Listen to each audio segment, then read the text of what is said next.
We showed you the numbers, hundreds of thousands of dollars a year spent on trips across the country and around the world.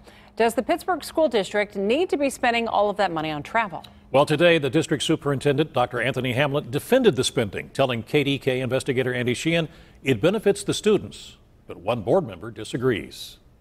Our investigation has sparked a debate. Was it necessary for the district to spend $306,000 last year on trips across the country and over the ocean, a staggering $28,000 a month? Superintendent Anthony Hamlet says all of it advanced the district's aims of improving professionalism and academic achievement. When we say travel, we're talking about professional development, conferences, and workshops that we go to. This is not something that we're going to and sitting on the beach and having a good time. This is work. But while Hamlet said the district spends far less on travel than other urban districts, board member Terry Kennedy is calling for reform, saying the money would be better spent in the classroom. The trips need to be scrutinized, the requests. We should send fewer people. I think a lot can be accomplished by having one person at places instead of multiple people. In our report, we found board member Sylvia Wilson took trips last year to Denver and New Orleans, along with board president Regina Holley, who also went to Jacksonville, Florida, Washington, D.C., and Baltimore, Boston, Miami, and Seattle the year before. But what was most surprising were the international trips.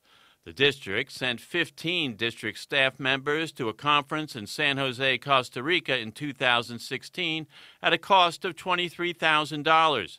And in May of last year, the district sent 6 staffers to another conference in Dublin, Ireland at a cost of $11,600. We do a great job being strategic in our approach to our professional development and what that means. So we don't send a plethora of people out.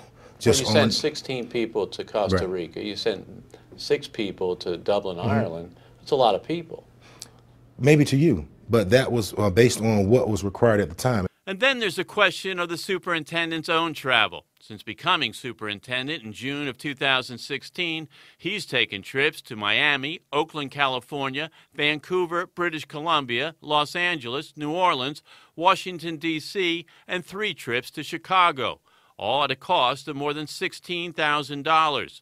Hamlet says these trips advance his own expertise, keeping him abreast of the best practices in education.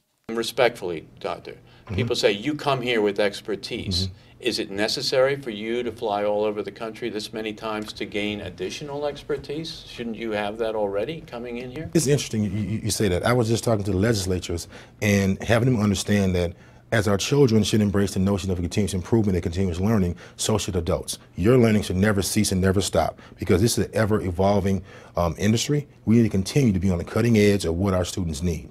I think he needs to be here. I don't think we as taxpayers should be paying for him to be putting time and effort into being the liaison or sitting on these other committees, whatever you want to call them. They're not officially boards, but I think from a taxpayer point of view, we're paying him to manage our district, not to be on all these. But despite the calls for tighter controls and more scrutiny, the superintendent seems steadfast in his belief that this travel is necessary for the development of his staff and that this money is well spent.